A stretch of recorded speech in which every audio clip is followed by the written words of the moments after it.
ازيكم يا جماعه؟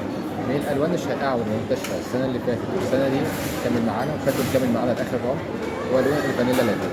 ده بمنتهى البساطه اللي هو لون محايد، لون هيمشي مع كل الفراغات بتاعتنا، لون يعتبر لون في السيف سايد، يعني مش هنكتر في الالوان، مش هنعكك في الالوان عشان يمشي مع كل او معظم الفرش بتاعنا او الدهانات بتاعتنا.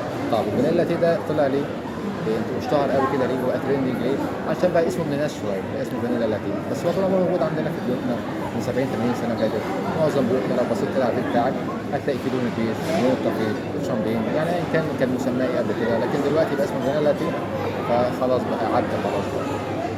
في نفس الوقت طلع لون تاني بس اخف منه درجتين ثلاثه اسمه السكاي لاين.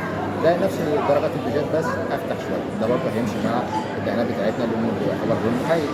في برضه لون التوايلايت ده سكه الاوف وايت، بدل بقى سكه البيجات احنا هنا دخلنا في سكه الجراي ودرجات الفتحه بتاعته، هنوصل في اخر حاجه خالص او اللي قبل كده بشويتين التوايلايت، ده برضه لون محايد هيشتغل معانا. طلع برضه لون المنت جرين.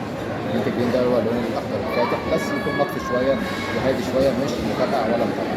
ده طبعا هيبقى كونتراست حلو جدا مع لون البيج اللي هو الفانيلا لاتيه او السكاي، وبرضه هيبقى كويس مع الجريات، هيبقى ماتشنج كويس جدا. فحاول انت بقدر الامكان ما تمشيش ورا الترند وتروح للحاجه اللي هتناسبك انت. يا عم هو بس مستحيل. اشوفكم على خير، السلام عليكم.